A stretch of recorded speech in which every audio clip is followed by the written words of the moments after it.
नमस्कार, news nation आप देख रहे हैं। वक्त 1 बजे का है और वक्त है दोपहर के दंगल का। आपके साथ मैं हूं विद्यानाथ झा। आज सीमा पर तनाव और देश में चुनाव को लेकर हम बहस करने वाले हैं।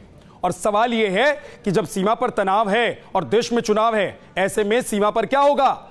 क्यों नहीं थम रही है एयर स्ट्राइक पर सियासत? और देश की जनता आज क्या सोच रही है सीमा पर तनाव को लेकर और देश में चुनाव को लेकर? इसी पर हम बात करेंगे। एनके सिंह साहब, वरिष्ठ पत्रकार, स्टूडियो में हमारे साथ मौजूद है। बहुत बहुत स्वागत है आपका। शिवदान सिंह, रक्षा विशेषज्ञ, हमारे साथ स्टूडियो में मौजूद हैं। बहुत बहुत स्वागत है कर्नल साहब आपका भी। शायना एनसी, बीजेपी के नेता हमारे साथ, और अजय उपाध्याय, कांग्रेस के प्रवक्ता, हमारे साथ इस बहस में होंगे। लेकिन सबसे पहले शिवदान सिंह साहब, मैं आपसे पूछना चाहता हूं, आपसे जानना चाहता हूं, क्योंकि देश की जनता आज समझ नहीं पा रही है कि आखिर जब देश में चुनाव है, सीमा पर तनाव है, तो फिर ऐसे में क्या होगा सीमा पर आने वाले दिनों में? देखिए, ये बहुत ही संवेदनशील समय है। और जब ये पुलवामा का जो अटैक हुआ था, तो पाकिस्तान का मुख्य उद्देश्य केवल यही था कि भारतवर्ष में चुनावों को बिगाड़ा जाए। यदि उस वक्त हमारी सरकार कुछ ग्राउंड फोर्सेस से रिएक्ट करती, तो हो सकता है ये चुनाव अनिश्चित काल के लिए हट ही जाते, देश में इमरजेंसी डिक्लेयर हो जाती। तो ये बड़ा संवेदनशील टाइम है। इसमें हमें हमारे राजनेताओं को, हमारी आंतरिक सुरक्षा को और हमारे देश की सीमा पर जो हमारे सैनिक जो अपना कार्य कर रहे हैं, इन सबको बहुत ही सावधानी से कार्य करने की ज़रूरत है।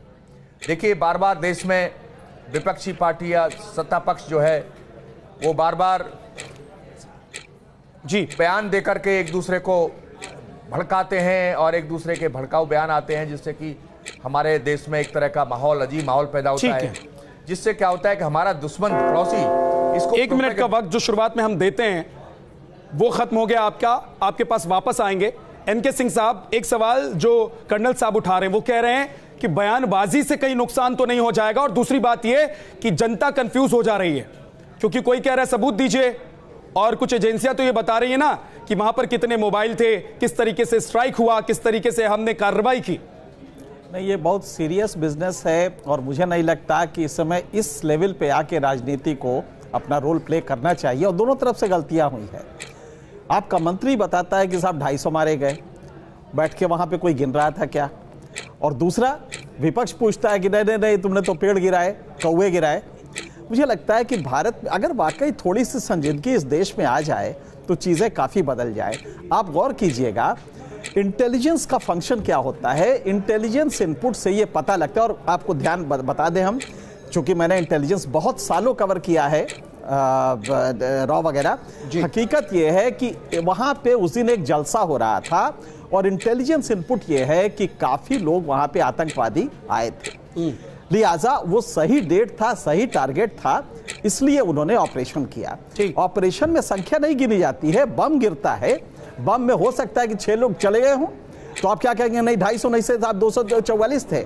इसलिए संख्या का जो इशू है ये इतना इंपॉर्टेंट नहीं है, टारगेट पे वो बम गिरा है। 1 मिनट का वक्त सर खत्म हो गया। शायना एनसी, बीजेपी के नेता हमारे साथ हैं। शायना एनसी, प्रधानमंत्री ने कहा कि प्रतिघात ही अब नीति है, तो फिर इस नीति के बारे में जरा देश को बताइए कि ये नीति क्या है। कितना बड़ा आतंकी हमला होगा तो कितनी बड़ी कार्रवाई होगी, और आतंक के खिलाफ अब आने वाले दिनों में किस तरह की नीति सरकार की है? देखिए, प्रधानमंत्री मोदी जी ने बिल्कुल स्पष्ट रूप में कहा है कि कोई भी समझौता नहीं हो सकता आतंक के साथ। सबसे पहले तो ये हमले पाकिस्तान के ऊपर नहीं है, ये हमले हैं आतंक को ख़त्म करना, और आतंक का कोई मज़हब नहीं रहता है। मैं मानती हूँ कि जल्द से जल्द हमें ये देखना है कि अंतर्राष्ट्रीय जो वर्ल्ड कम्युनिटी है वो किस ढंग से भारत को सपोर्ट करें। और जहाँ तक ये सवाल उठता है कि किसने क्या किया, क्या सबूत चाहिए, जब आप ऐसे सवाल पूछते हैं तो कहीं ना कहीं आप ये पूरे जो एक मुहिम है उसको नज़रअंदाज करते हैं। प्रधानमंत्री के नीति नियत में कोई खोट नहीं, उनकी निष्ठा और राजनीतिक इच्छा शक्ति सबको देखने मिला है, और हमारे आर्म्ड फोर्सेस के जो जवान हैं उनको जो फ्री हैंड मिला है, उससे एक चीज़ स्पष्ट है कि आते हुए दिन में जो मुंहतोड़ जवाब वापस देने की आवश्यकता है तो हमें करने की क्षमता है, और उस क्षमता के साथ साथ लोगों का भरोसा और देशवासियों का भरोसा। ठीक, 1 मिनट का वक्त खत्म हो गया। अजय उपाध्याय कांग्रेस प्रवक्ता हमारे साथ हैं। अजय उपाध्याय, क्या लग रहा है कि सीमा पर अब क्या होगा, क्योंकि देश में तो चुनाव है, दूसरी तरफ बम्बार्डमेंट इस बात को लेकर भी हो रही है कि अगर कार्रवाई हुई तो कैसे हुई, कब हुई, कैसे, कितने आतंकी मारे गए, ये सवाल तो पूछे जा रहे हैं। और आपके नेता दिग्विजय सिंह तो कह रहे हैं कि भैया नंबर बताइए, दुर्घटना कह रहे हैं वो पुलवामा हमले को। नहीं विद्या जी, नंबर बताने की बात जहां तक है, नंबर तो भाजपा के राष्ट्रीय अध्यक्ष और भाजपा के प्रवक्ता स्टूडियो में बैठ के रोज बता रहे हैं और कुछ मीडिया कर्मी सूत्र के हवाले से बता रहे हैं, जबकि भारत सरकार ने जिस दिन ये एयर स्ट्राइक हुआ था उसी दिन कह दिया था कि हमें इसकी नंबर की कोई अभी पुख्ता जानकारी नहीं है। तो उसके बाद इन्हीं के एक मंत्री ने कहा, एसएस अहलुवालिया जी ने, कि हमें पता नहीं है और हमने जो एयर स्ट्राइक की थी पाकिस्तान को चेताना था, हमें आतंकवादी को नहीं मारना था। अब यह कंट्राडिक्शन, विरोधाभास खुद ही आ रही है। एक अब किसका बात माने? भाजपा अध्यक्ष सही बोल रहे हैं, एसएस अहलुवालिया सही बोल रहे हैं कि आज बीके सिंह साहब काउंट करके आ गए, इनको सही माने? इन लोगों ने खुद एयर स्ट्राइक पर प्रश्न चिन्ह लगा दिया है। जहां तक बात थी, पाकिस्तान को सबक सिखाना था, ठोस कार्रवाई होनी थी। पाकिस्तान को क्या आपने सबक सिखाया? भारत सरकार कहती है हमको पाकिस्तान से कोई दुश्मनी नहीं है, हमको वहां के सेना से कोई दुश्मनी नहीं है, जबकि उसकी सेना लगातार हमारे बॉर्डर पर हमारे सैनिकों को मार रही है। 1 मिनट का वक्त खत्म हो गया। अब डिबेट को मैं ओपन कर रहा हूं। अजय उपाध्याय, वापस आप बोलिएगा जब आपके पास आऊंगा, लेकिन शाइना एनसी, क्या बदला पूरा हो गया पाकिस्तान से?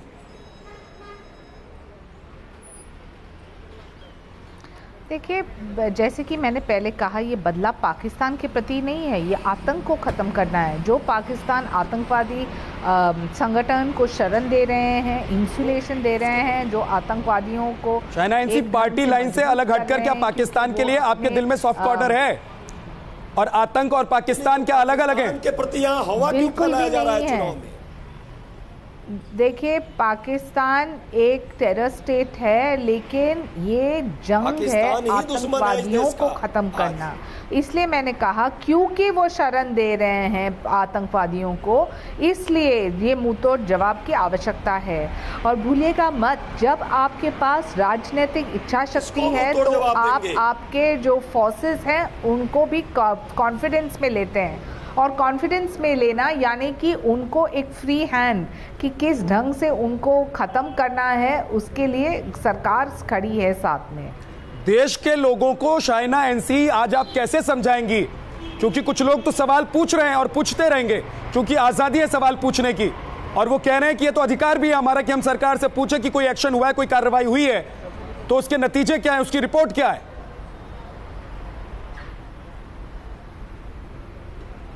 नतीजे, रिपोर्ट, सबूत, ये आप जो सही मायने में समझना चाहते हैं तो एक चीज़ है, लेकिन जो आपने आपके दिमाग में भ्रम पैदा किया है कि देखिए ये हमला हुआ नहीं, तो मैं मानती हूँ कि आप उन विपक्ष के सभी लोग जो ये गुनगुना रहे हैं, वो अंतर्राष्ट्रीय स्तर में भारत के लिए भारी पड़ सकता है। शाइना जी, कौन भ्रम पैदा कर रहा है?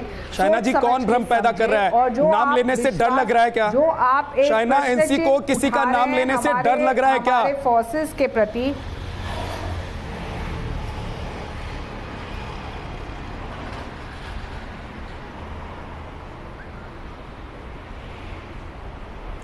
डर तो उन लोगों को लगना चाहिए जो झूठ पे झूठ बोलते जा रहे हैं। ठीक है, अजय उपाध्याय, कौन झूठ बोल रहा है, कौन भ्रम फैला रहा है, कौन देश की जनता को बरगला रहा है? विद्या जी, झूठ और भ्रम है इसका मतलब नहीं, झूठ और भ्रम इसका मतलब इनके एसएस अहलुवालिया जी फैलाए हैं कि उन्होंने कहा है कि हम पाकिस्तान को सिर्फ धमकाना चाहते थे, एक भी आतंकवादी नहीं मरा, ऑन रिकॉर्ड अखबारों में आया है। झूठ या तो इनके राष्ट्रीय अध्यक्ष फैलाना चाहते हैं, जिनको एकदम काउंटिंग में याद है कि 250 लोग मरे। आज बीके सिंह यही बात बता रहे हैं, जबकि इनके विदेश मंत्रालय हमारा भारत सरकार कहता है और एयरफोर्स के हमारे चीफ मार्शल साहब ने स्पष्ट कह दिया कि भाई मेरा काम था टारगेट करना, और सेना के पराक्रम को हम सब लोग सराह रहे हैं, सेना के शौर्य के साथ हम सब लोग हैं। भारत सरकार यदि सही कार्रवाई करेगी उसके साथ है, लेकिन दुखद है कि ये लोग राजनीति करना बंद कर अजय जी तो एक चीज बताइए, विपक्षी पार्टियों ने कि दिग्विजय सिंह को कौन चुप कराएगा? दिग्विजय सिंह के बयान के बाद जो बवाल मचता है उस पर आप किसी को रोक लेंगे क्या? पाकिस्तान को अब मुंहतोड़ जवाब देने की जरूरत है। नहीं, मुंहतोड़ जवाब पाकिस्तान को देने की जरूरत है। भारत सरकार कह रही है कि हमको पाकिस्तान से कोई शिवदान सिंह साहब कुछ बोलना चाहते हैं। शिवदान सिंह साहब, क्या बयानों से इस तरह के मामले को, जहां पर देश की रक्षा का सवाल है, हम कमजोर नहीं कर देते हैं? मैं कांग्रेस के प्रवक्ता महोदय को एक बात बताना चाहता हूं कि दिग्विजय सिंह साहब का यह कहना कि पुलवामा एक दुर्घटना थी जो पाकिस्तान के हाथों से हो गई, इस तरह से वो पाकिस्तान के आतंकवादियों को और पाकिस्तान को नहीं कहा है, क्लीन चिट दे रहे हैं। वो वरिष्ठ व्यक्ति हैं, ये नहीं कहा है उन्होंने कि पाकिस्तान के हाथों से हो गई, ये नहीं कहा है। दुर्घटना हुई है। दुर्घटना का मतलब यही होता है, देखिए दुर्घटना का मतलब ये होता है कि ये बिना प्लानिंग के एक्सीडेंट हुआ है। हमारे शहादत नहीं होती हमारे सैनिक। देखिए, मैं भारत प्लीज मेरी बात सुनिए रहती जो उपाध्याय जी मेरी बात सुनिए। भारत सरकार ने नई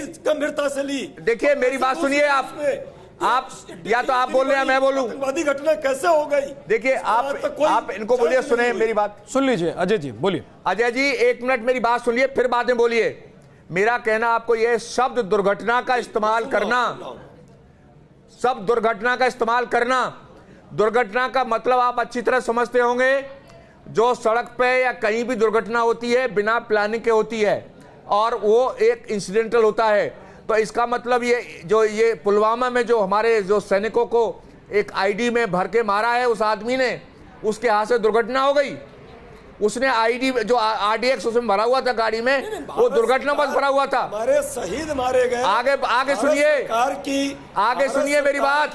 सचेत नहीं रहने आप सुनिए, हुई है। आप आगे सुनिए मेरी बात। शब्द पर आप मत जाइए। आप आगे सुनिए मेरी बात। पाकिस्तान को कभी इस पे क्लीन चिट नहीं दे रहे हैं। नहीं सुनिए, भारत सरकार क्लीन चिट दे रही है। एक सेकंड, जरा हमारे दर्शक जो हैं वो कंफ्यूज ना हो, इसलिए शिवदान साहब मैं जरा ट्वीट पढ़ के सुना देता हूँ। एक सेकंड, अजय उपाध्याय उसके बाद आप बोल लीजिएगा। सुन लीजिए, मैं पढ़ के सुना देता हूँ। दिग्विजय सिंह साहब का ट्वीट मैं पढ़ के सुना दे रहा हूं। वो लिखते हैं, किंतु पुलवामा दुर्घटना के बाद हमारी वायुसेना द्वारा की गई एयर स्ट्राइक के बाद कुछ विदेशी मीडिया में संदेह पैदा किया जा रहा है, जिससे हमारी भारत सरकार की विश्वसनीयता पर भी प्रश्न चिन्ह लग रहे हैं। मैं यही कहना चाहता हूं, पाकिस्तान की जो प्रोपेगेंडा मशीनरी है, अजय जी आप या तो आप बात कर लीजिए, सुनिए या तो आप बात कर लीजिए, हमें बात करने दीजिए। अच्छा लगा हमें। सुनिए, आप या तो हमें बात करने दीजिए या आप खुद बात कर लीजिए। नहीं, हमसे पूछ रहे हैं, प्लीज आप सुनिए। क्लैरिफिकेशन के लिए बोल रहे हैं। आपको मैं जवाब दे रहा हूं, आप सुनिए। मैं कह रहा हूं जो जैसे दिग्विजय सिंह साहब के बयान हैं या और विपक्षी नेताओं के बयान, ममता जी के बयान हैं, इनसे मैं एक ही बात कहना चाहता हूं, जो यदि आप पाकिस्तान की जगह होते तो क्या खुश न होते इस बात से कि देखो अपने देश में ही लड़ रहे हैं, अपने खुद के देश के मनोबल गिरा रहे हैं, अपने देश की सेना के मनोबल गिरा रहे हैं। आप प्लीज सुनिए। अच्छा, इस तरह से पाकिस्तान की जो आईएसपीआर है वो एक प्रोपेगेंडा मशीनरी है। आपके एक एक शब्द को पकड़ के थोड़ा वक्त का ध्यान रखना पड़ेगा। शिवदान सिंह साहब, हाँ बोल लीजिए। अजय आप बोलिए। सेना के साथ है सुशांत साहब, आप पूरे सेना के साथ हम लोग हैं, आपके साथ हैं, देश के साथ हैं। अच्छा, एनके सिंह साहब सेना के साथ हैं, देश के साथ हैं, लेकिन वो भाषा का इस्तेमाल अगर मैं कहता हूं वो किसी भी पार्टी का नेता हो, चाहे वो कांग्रेस का हो, बीजेपी का हो या किसी पार्टी का नहीं भी हो, तो जब इस तरह के बयान या इस तरह की बातें होती हैं, एनके सिंह साहब एक सेकंड, अब अजय उपाध्याय हो गया आपकी बात पूरी हो गई। तो देश में क्या भ्रम नहीं फैलाया जा रहा है? क्या देश के लोग इससे भ्रमित नहीं हो रहे हैं? उनके कहे और पूरा देश एक सुर से बोलेगा, ठीक साथ है। बोलिए सर। देखिए, एक बात हम आपको बता दें, कांग्रेस में अगर दिग्विजय सिंह जी इस तरह की बातें करेंगे तो पहले भी बहुत नुकसान कर चुके हैं कांग्रेस का, और शायद कांग्रेस ने दबाव भी डाला कि आप इस तरह ना बोलिए। मेरे ख्याल से फिर वो इधर मुंह खोल रहे हैं। अगर दुर्घटना, सर ये पार्टी का नफा नुकसान तो चलिए पार्टी तक ठीक है, लेकिन मैं एनके सिंह साहब, मैं माफ कीजिएगा, मैं आपको रोक रहा हूं, बीच में टोक रहा हूं। मैं चाहता हूं कि देश की जनता जो समझ नहीं पा रही है कि एक नेता ये बोल रहा है, दूसरा नेता कुछ और बोल रहा है, एक नेता सबूत मांग रहा है, एक नेता कह रहा है कि भैया इतने आतंकी मार दिए। इस बीच में आपको नहीं लग रहा है कि इस तरह की बातों से कहीं ना कहीं लोगों को समझ नहीं पा रहे हैं कि देश में हो क्या रहा है? नहीं, क्योंकि चुनाव है तो कुछ भी बोलिए। मिराज 2000 में जो कैमरे लगे थे वो फॉग की वजह से पेनिट्रेट नहीं कर पाए, लेकिन ठीक पीछे सुखोई में सार डिवाइस था। सार डिवाइस होता है सिंथेटिक एपर्चर राडार, और वो उसमें पेनिट्रेट करके वो सारे पिक्चर लिया है। और ठीक उसके एक दिन पहले भी वो पिक्चर्स लिए गए थे। और पिक्चर्स आप जानते हैं, कल अगर बीजेपी ने ये पिक्चर रख दिए तो कांग्रेस कहां खड़ी होगी? और बीजेपी शायद यही इंतजार कर रही है कि 48 घंटे ये लोग कर ले। मुझे लगता है कि इनको मालूम नहीं है कि सार साथ में सुखोई का लगा था, और सार ने वो सारे फोटोग्राफ्स लिए हैं जो डिवास्टेशन के हैं। और वो मेरे ख्याल से आज क्योंकि पहले भी सर्जिकल स्ट्राइक के सबूत मांगे गए थे, बाद में जब सबूत दिखाए गए तो बाकी जो मांगने वाले थे वो बैकफुट पर आ गए थे। शहनाज सही वक्त ये बचाना चाहिए ये सब चीजें। मेरे ख्याल से इस तरह के एलिगेशन लगा के कल, क्योंकि उनको नहीं मालूम, कल वाशिंगटन पोस्ट में निकला, इसी पे चिल्ला रहे हैं। ठीक, मुझे लगता है मतलब अपने देश के नेता, अपने देश के प्रधानमंत्री और मंत्री और सेना प्रमुख या वायुसेना प्रमुख जो बोल रहे हैं, उनकी बातों से अलग अगर दूसरे देश के किसी अखबार में, किसी मीडिया में कोई खबर छप जाती है तो उस पर ज्यादा विश्वास क्यों कर रहे हैं? शहनाज, सही वक्त का इंतजार बीजेपी कर रही है क्या? सबूत दिखा देंगे? देखिए, ये एक रणनीति होती है। नेशनल सिक्योरिटी एजेंसीज NIA जिस ढंग से काम करते आ रही है, हर चीज़ पब्लिक डोमेन में घोषित करने की आवश्यकता नहीं है, एक रणनीति भी होती है। मैं जरूर कहूंगी कि नीति नियत पे कोई खोट नहीं और कोई सवाल नहीं उठ सकता है। सीमा पे तनाव आप बोल रहे हैं, हमने नहीं मांगा। भाजपा अध्यक्ष को कैसे 250 की सूचना मिल गई? इसलिए कि भाजपा के प्रवक्ताओं को पहले कहा कि 250-300 मोबाइल काम कर रहे हैं। कितने लोग मर गए? एनटीआरओ हमारे विद्या जी, आपको भी ये प्रश्न पूछना चाहिए। जी बिल्कुल, ये सवाल अजय जी हम पूछ रहे हैं, और क्योंकि आप खुद बैठे हुए हैं, आप विपक्ष की तरफ से खुद बैठे हुए हैं, ये सवाल तो लगातार आप लोग पूछ ही रहे हैं, तो जवाब भी हम लेने की कोशिश कर रहे हैं। लेकिन एक बात जो सामने आई कि एनटीआरओ की जो रिपोर्ट है उसमें इस बात का जिक्र है कि करीब 300 के करीब ऐसे मोबाइल फोन वहां पे थे जो एक्टिव मोड में थे। तो उसी के आधार पर मुझे लगता है कि कोई आंकड़ा दिया जा रहा है। जब एडवांस फोर्सेस जाती है ना, उसके पहले इंटेलिजेंस रेकी करता है और वो बताता है कि अभी क्या पोजीशन है वहां पे। और जब उसने देखा कि साहब इतने कम से कम मोबाइल ऑन है, इसका मतलब एक गैदरिंग हो रही है। बहुत बहुत शुक्रिया, बहुत बहुत शुक्रिया। आज वक्त इतना ही है, दोपहर का दंगल में आज के लिए इतना ही। बहुत बहुत शुक्रिया आप तमाम मेहमानों का।